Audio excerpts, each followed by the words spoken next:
လုံးပဲမင်္ဂလာပါခင်ဗျာဒီထဲမှာပြန်လည်ကြိုဆိုလိုက်ပါတယ်ကျွန်တော်ဒီနေ့ဗီဒီယိုလေးမှာတော့ဒီ PowerPoint presentation မှာဒီ presentation လုပ်တဲ့အခါမှာအရန်အသုံးဝင်မဲ့ဒီ attach in လေးကိုဘယ်လိုမျိုးသုံးရမလဲဆိုတာလေးကိုပြောပြပေးသွားမှာဖြစ်ပါတယ်နော်ဒါကြောင့်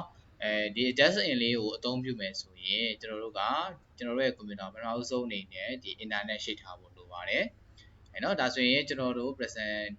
PowerPoint presentation တွေဝင်လိုက်ပါနော်မမီသွားရင်ကျွန်တော်တို့ဘေးမှာရှိပြီလေဆိုရင်ဒီဘက်မှာ insert ဆိုတဲ့ဟာမှာရှိပါမယ်နော်ဒီမှာကျွန်တော်တို့ဒီ attach in ဆိုတဲ့ဒီ test လေးကိုအသုံးပြုမှာပေါ့နော်ဒီ test in ကိုအသုံးဖို့တဲကကျွန်တော်တို့ဒီဘာလို့ internet share လဲဆိုရင်ကျွန်တော်တို့ကဒီ internet website တွေကနေပြီးကျွန်တော်ခေါ်ပြီးတော့အသုံးပြုမှာဖြစ်လို့ပါနော်ဒါကြောင့်ဒီ test in ကိုအသုံးပြုမယ်ဆိုရင်ကျွန်တော်တို့ဘာလုပ်ဖို့လဲဆိုရင်မိမိရဲ့ computer ပထမအဆုံးအနေနဲ့ internet ရှိထားပါရှိထားပြီးပြီဆိုတာနဲ့ကျွန်တော်တို့ဒီမှာ slide ကိုကျွန်တော် blank slide လေးခေါ်ထားပါတယ်နော် slide တစ်ခုတော့ခေါ်ထားလိုက်ခေါ်ပြီးသွားရင်ဒါကတော့ကျွန်တော်တို့ကတော့ဒါ tutorial ပြမှာဖြစ်တဲ့အကြောင်းဒါပုံမှန်အဖြစ်လောက်ပဲကျွန်တော်လုပ်ပြမှာဖြစ်ပါတယ်နော်ဒါကြောင့် my desk in ကိုဝင်လိုက်ပါနော်ဝင်ပြီးသွားရင်ကျွန်တော်ဒီဘက်မှာ store ဆိုတာလေးရှိပါတယ်နော် store ဆိုတာလေးကိုတစ်ချက်နေလိုက်နေပြီးသွားရင်ကျွန်တော်ဒီမှာပုံစံလေးတွေကြာပါပြီဒီမှာသူနဲ့ပတ်သက်တဲ့ဟာလေးတွေအားလုံးရှာလို့ရရင်နော်ဒါဆိုရင်ဒါ best app for the year ဒီနေ့ဆိုအကောင်းဆုံး app ပေါ့နော်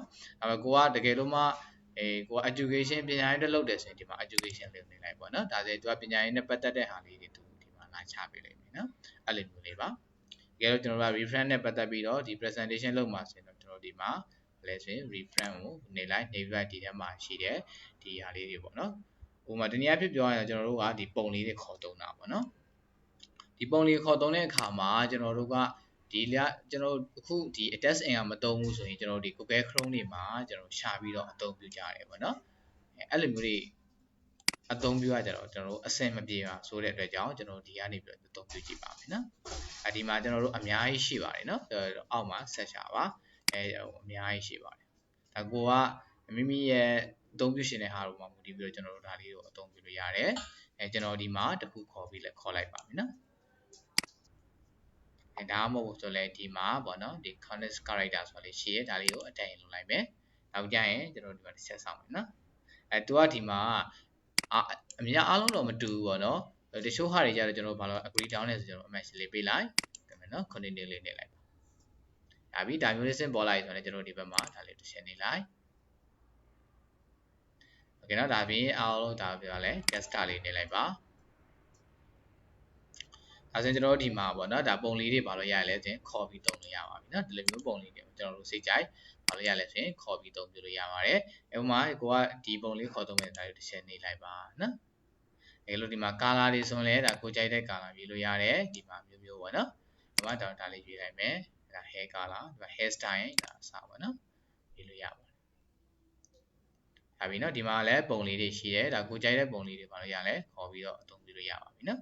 ်ဥပမာဒီမှာကျွန်တော်ဒီ next မှာပုံသုံးလိုက်မယ်နော်ဒီမှာလည်းကျွန်တော်တို့ post တွင်လည်းကျွန်တော်ဒီမှာ post တွေမျိုးရှိနိုင်တယ်ဒါသူကရေးတောင်းနေတဲ့ဟာလားဒါမှမဟုတ်ဒီမှာဒါဆိုရင်ကျွန်တော်တို့ဒီမှာတစ်ချက်ထားလိုက်ရေးလိုက်မယ်ဒါလေးရွေးလိုက်ပါမယ်နော်โอเคနော်ဒါဆိုရင်ကျွန်တော်တို့ဒီဘက်မှာရောက်လာပြီโอเคရရင်နော်အဲ့လိုမျိုးလို့ကျွန်တော်တို့ဘာလို့ရလဲဆိုရင်ကျွန်တော်တို့ပုံလေးတွေကိုအလွယ်တကူဘာလို့ရလဲဆိုရင်ခေါ်သုံးလို့ရပါတယ်နော်ဒါကတော့ကျွန်တော်တို့ဥမာဒီမှာ character တွေကတော့ကျွန်တော်တို့အမျိုးမျိုးရှိတယ်ဒီပြင်းနေတဲ့ပုံတွေလိုရှင်လားဒါမှမဟုတ်ဥမာဒီပုံလေးလိုရှင်ဒါလေးတစ်ချက်နေလိုက်ပါနော်လေးတစ်ချက်နေမယ်နေပြီးတော့ကျွန်တော်ဒါလေးဘာလို့ရလဲဂျုံလို့ရတယ်ပြုလို့ရပါတယ်โอเคနော်ဒါကကျွန်တော်တို့က attach in ကိုခေါ်ပြီးအသုံးပြုတာပါ attach in မှာလည်းကျွန်တော် hair style ပြန်ပြောင်းရှင်းနေဆို hair style ကိုနှိပ်မယ်နော်color တပြင်ရဲ့ color တွေပြောင်းရှင်းနေ color နှိပ်မယ်နော် type ကိုပြောင်းရှင်းနေဆိုလည်း type မှာလည်းကျွန်တော်အမျိုးမျိုးရှိရဲဒါယောက်ျားလေးလို့ရှင်းနေဆိုတော့ကျွန်တော်ဘာလုပ်မလဲယောက်ျားလေးပေါ့နော်ဒါဆိုရင်ကျွန်တော်ကနောက်ထပ် slide တစ်ခုခေါ်ပြမယ်ဒီမှာ new slide လေးပေါ့နော်ဒီ black slide လေးခေါ်လိုက်မယ်ဒီခါကျတော့ကျွန်တော်တို့ယောက်ျားလေးပုံလေးနဲ့တွားကြည့်လိုက်မယ်နော်ဥပမာတပင်ကေလည်းကျွန်တော်တို့ဒီ hair style ကိုလည်းကျွန်တော်အမျိုးမျိုးကိုကြိုက်တဲ့ပုံစံတိုင်းရွေးနိုင်တယ်ကျွန်တော်ကတော့ဒါလေးရွေးလိုက်ပါမယ်နော်တစ်ချက်နေလိုက် color ဒီမှာပေါ့နော်ဒီပုံစံလေးပဲရွေးလိုက်မယ် hair style ရွေးလိုက်နောက်ပြီးတော့ဒါကျွန်တော်တို့ပုံစံတွေကအမျိုးမျိုးရှိနိုင်တယ်ဒါကို presentation လုပ်တဲ့ခါမှာအသုံးပြုမဲ့ပုံစံဒီလိုက်ရွေးပေါ့နော်ဒီပုံကကျွန်တော်တို့ကဒါပုံတင်မဟုတ်သေးဘူးကျွန်တော်ဒီမှာနောက်တိုင်းစုဝစ်ဆောင်တဲ့ပုံရွေးလိုက်မယ် outfit ပေါ့နော်ဒါဆိုရင်ပို့ကတော့ကျွန်တော်အမျိုးမျိုးရှိတယ်ဥပမာရေးလို့ရတယ်နော်ဒါဆိုရင်ကျွန်တော်တို့ကရေးလိုက်ပါမယ်ဒီပုံစံလေးပေါ့ အဲ့ဒါလေးတစ်ချက်ရေးလိုက်မယ် okay ဒါဆိုရင်ကျွန်တော်တို့ကဒီပေါ်မှာမှဗာလေးရေးမလဲဆိုရင်ကျွန်တော်တို့စာရေးပြီးတော့အသုံးပြုလို့ရတယ်နော်စာရေးမှဖြစ်တဲ့အတွက်ကြောင့်ကျွန်တော်တို့ပေးသွားမလဲဆိုရင်ကျွန်တော်တို့ဒီကဲမှာရှိတဲ့ ebook တွေနဲ့ရေးပါမယ်နော်ချိတ်ပုံစံလေးနဲ့ရေးမယ်ဒါကြောင့်ဒါလေးနဲ့ရေးလိုက်မယ်okay ဒီလိုမျိုးလေးပေါ့နော်ဒါဆိုရင်ကျွန်တော်တို့ကစာရေးပါမယ်နော်ဒါဆိုရင်ကျွန်တော်တို့ကCLE welcome to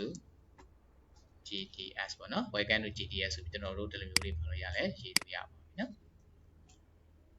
GS ဆိုရင်ကျွန်တော်တို့ဘာလုပ်မလဲနည်းနည်းရှုံမယ်ဒါလိုမျိုးပဲကျွန်တော်တို့ post တွေကတော့ကျွန်တော်အမျိုးမျိုးရှိတယ်ဒါကိုကြိုက်တဲ့ပုံစံလေးတိုင်းပါလို့ရတယ်ဒီပုံစံလေးဆိုလည်းဒါလေးယူလိုက်ပါမယ် okay